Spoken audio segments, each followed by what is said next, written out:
And um, Lad, he is a collie dog. It's called collie. Collie dog. And he has a friend, and other dog that's his friend, and her name is Lady, and they apparently Lad is her life slave ever since she came because he thought that she was cute, so he became her life slave, and so uh,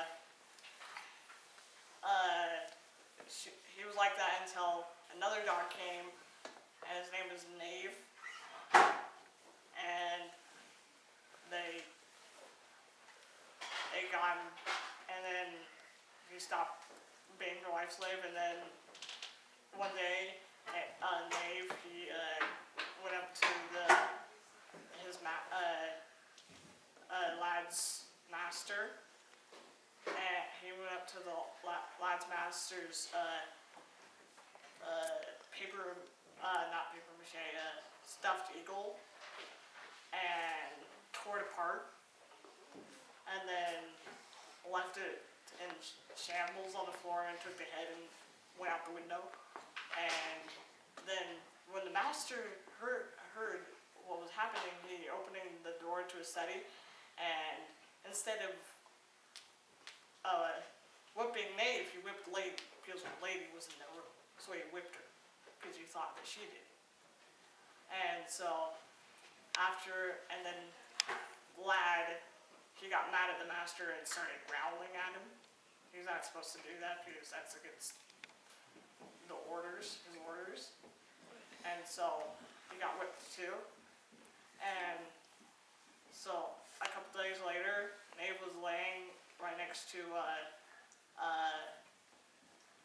Lady and holding the stuffed eagle head in his mouth. And Lad got mad at him and attacked him. And so they had a fight. And Knave was 5 pounds heavier than him and younger.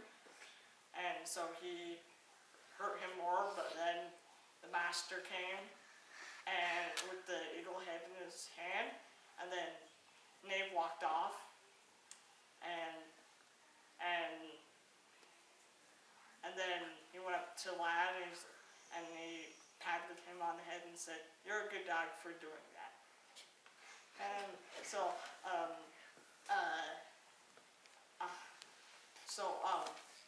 another one of the stories is when the end chapter when he was older,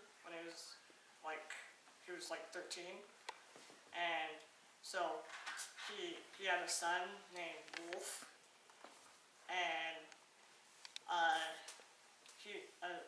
Lad was laying on the ground in the living room, and the master was asleep in his chair, and the mistress, which is the master's wife, was reading a book on the chair.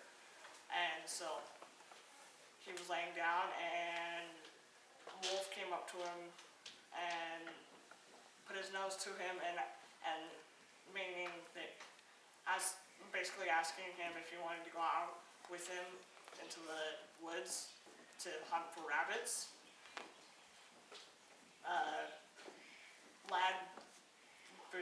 Lad just sat there. Wolf went up to the mongrel. I don't know what his name is. I forgot his name. And touched his nose to the mongrel, and the mongrel went out with him to go hunt. And then Lad decided to join them. Then when he got out there, they both attacked too. And the mongrel was 10 pounds heavier than him and was huge. And Wolf, his son, attacked him too. And so they fought, and then they were like tearing him to pieces, and the master came out, saw it. No, the mistress came out and saw it. She said, they're killing him, and then the master came and he had a knife in his hand, and the mongrel jumped at him, and the master accidentally held his hand out like this and killed the mongrel on accident. And so then the mongrel died, and then they gave him bandages, live bandages to make him heal. And Was this lad or the mongrel? No, Lad. the lad. Okay. And so they gave lad bandages to make him heal better. And so weeks after, for weeks, Wolf was ashamed of himself for attacking Lad. So he would like shrink away whenever Lad came by, and he would shrink away because he was ashamed of what he did. And that's all I remember. Okay. Did Lad live or die in this story? Not in the story, but in the afterward it tells how old he lived to. Oh, okay. He lived till 16 and died on the porch. Nice. All right. Thank you. Good job.